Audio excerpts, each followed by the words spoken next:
सुप्रभात बच्चों, मैं शशि मलिक।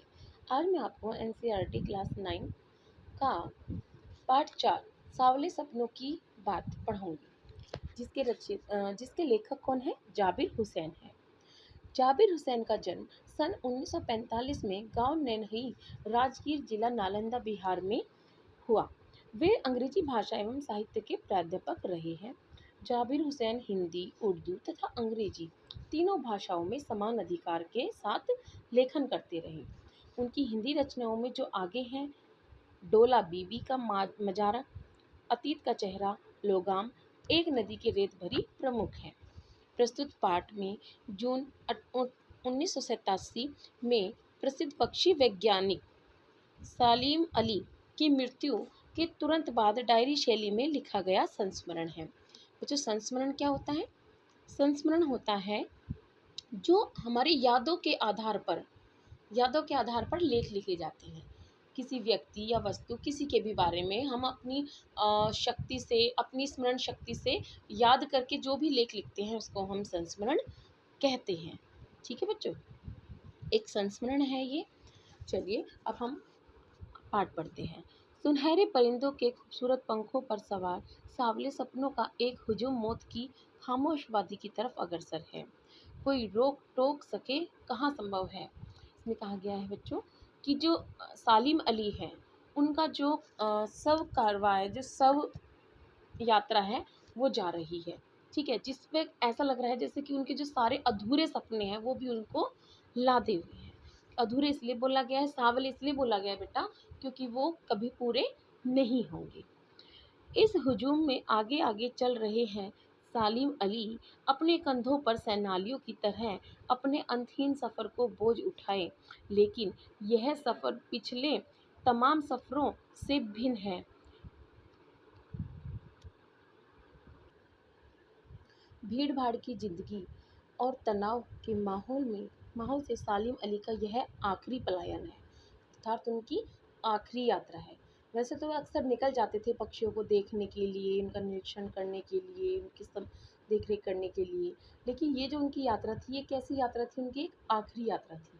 अब तो वो उस वन पक्षी की तरह प्रकृति में विलीन हो रहे हैं, जो जिंदगी का आखिरी गीत गाने के बाद मौत की गोद में जा बसा। कोई अपने जिस्म की हरारत और दिल की धड़कन देखकर भी उसे लौटाना चाहे तो वह पक्षी अपने सपनों के गीत दोबारा कैसे गा सकेगा। अर्थात बच्चों कि जो सालिम अली हैं, उनको अगर हम वापस भी लाना चाहे, कोई सोचे कि अपने दिल की धड़कन देकर या किस तरीके से कोई अपनी सांसों को देकर या धड़कन को देकर भी उन्हें वापस नहीं ला सकता। मुझे नहीं लगता कोई इस सोए हुए पक्षी को जगाना चाहेगा, और मुझे ऐसा भी नहीं लगता कि सोए हुए पक्षी को, अर्थात जो अपनी अंतिम यात्रा में जा चुका है, उसे कोई जगाना चाहेगा। वर्षों पूर्व खुद सालिम अली ने कहा था पहले सालिम अली ने कहा था कि लोग पक्षियों को आदमी की नज़र से देखना चाहते हैं। यह उनकी भूल है। ठीक उसी तरह जैसे जंगलों और पहाड़ों, झरनों और आबशारों का मतलब होता है जहाँ से अपने आप ही पानी निकल जाता है, ऐसा स्थान जहाँ पर अपने आप ही पानी आता है प्राकृतिक रूप से, को वो प्रकृति की नज़र से ही आदमी की नज़र से देखने को उत्सुक रहते हैं। भला कोई व्यक्ति अपने कानों से पक्षियों की आवाज़ का मधुर संगीत सुनकर अपने भीतर रोमांच का सोता फूटता महसूस कर सकता है?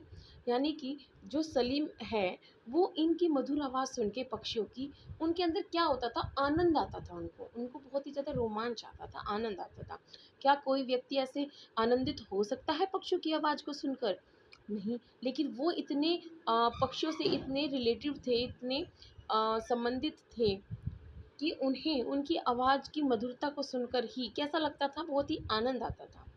एहसास की ऐसी ही एक उबड़-खाबड़ ज़मीन पर जन्मे मिथक का नाम है सालिम अली।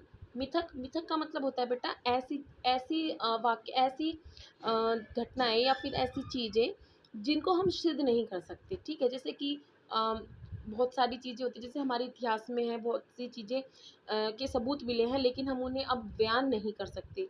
ठीक उसी प्रकार से इसलिए इन्हें मिथक बोला गया है, जो प्रामाणिकता को सिद्ध न कर सके। कि अब कुछ आने वाले समय में कुछ बच्चे बच्चे जो पीढ़ी है वो यही समझेंगे कि ऐसा कुछ पता नहीं रहा भी होगा या नहीं, मतलब झूठ मानेंगे, मिथक मानेंगे इन चीज़ों को। ठीक है। पता नहीं इतिहास में कब कृष्ण ने वृंदावन में रास लीला रची थी और शौक गोपियों को अपनी शरारतों का निशाना बनाया था। सब सब माखन भरे भाड़े फोड़े थे और दूध छाली से अपने मुंह भरे थे।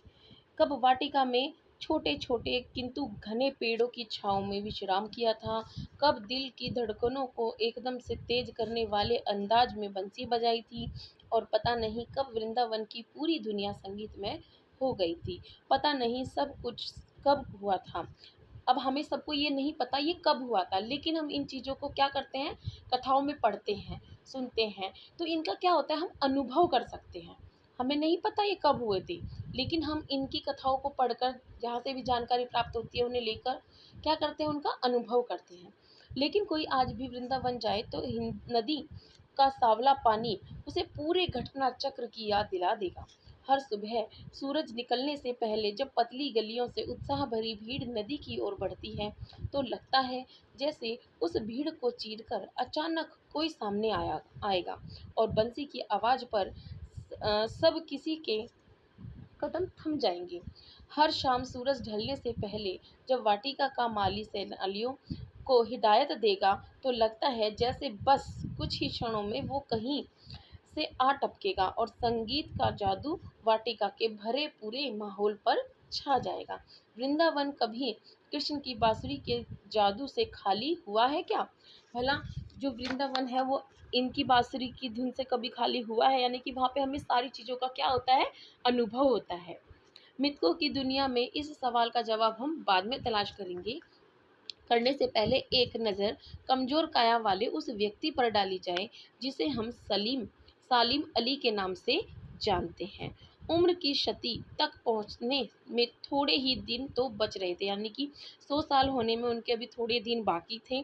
संभव है लंबी यात्राओं की थकान ने उनके शरीर को कमज़ोर कर दिया था, यानी कि वो बहुत ही यात्राएं करते थे, तो उन यात्राओं से जो उनका शरीर है वो बहुत ज़्यादा क्या हो गया था, कमज़ोर हो गया था।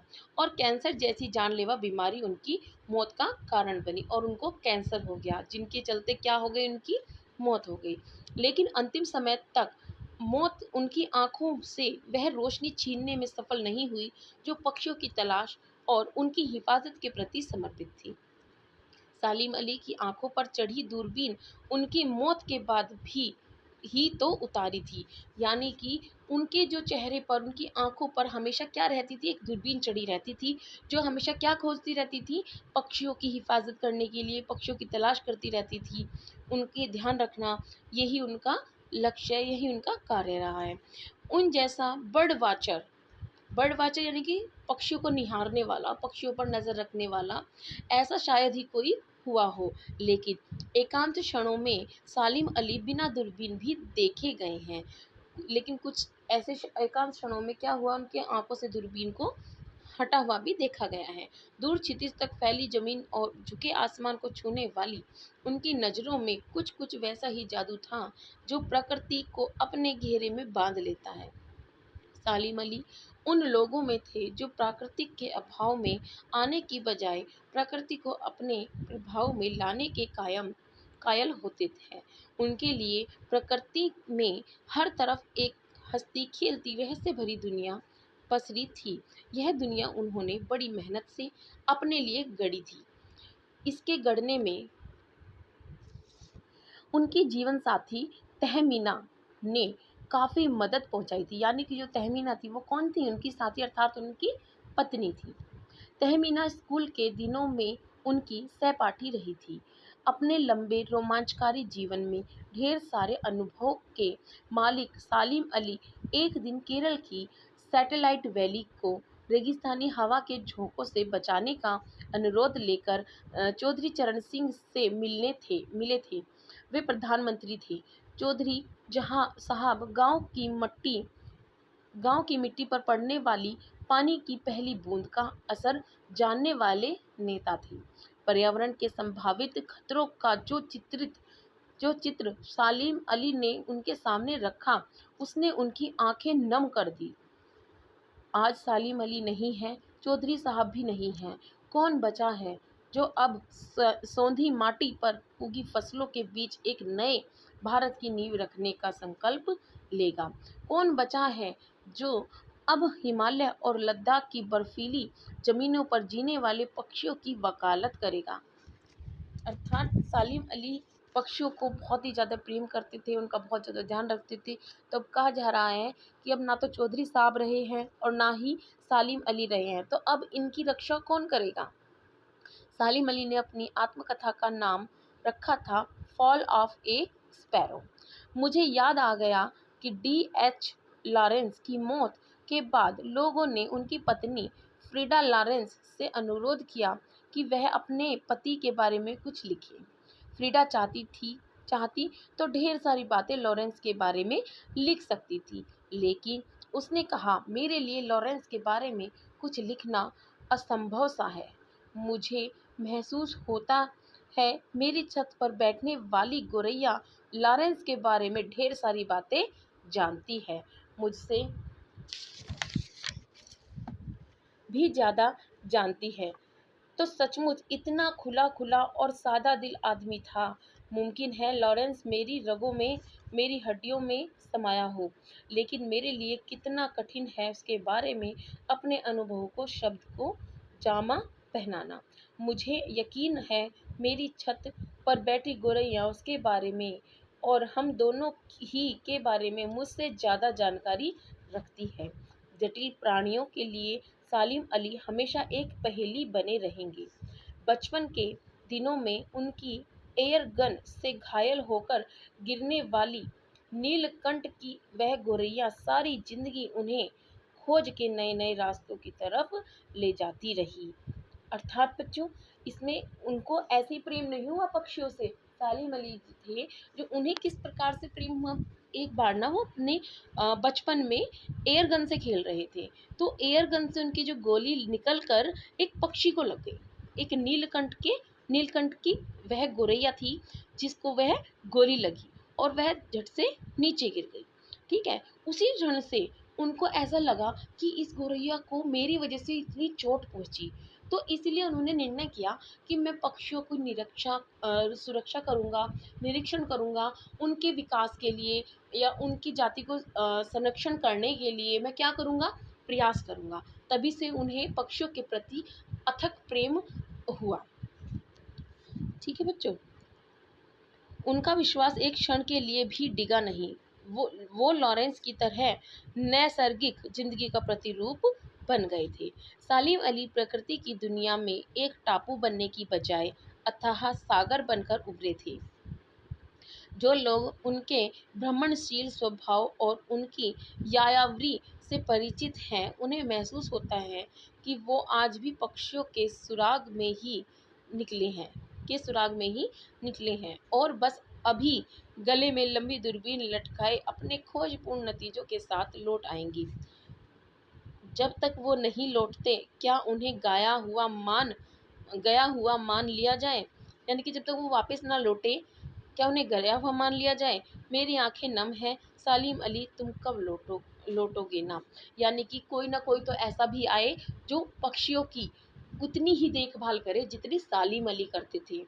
तो यही कहा गया है कि बच्चों, कि जब तक वे ना लौटे, अर्थात जब तक कोई ऐसा व्यक्ति ना आए कि जो, तो क्या हम ऐसा मान लें कि वो हमें छोड़कर चले गए हैं? ठीक है, यानी कि कोई ना कोई तो ऐसा भी आएगा जो पक्षियों की उतनी ही देखभाल, उतना ही ध्यानपूर्वक उनका संरक्षण करेगा जैसे कि सालिम अली ने किया था। ठीक है बच्चों, आपका ये पाठ पूरा हो गया है।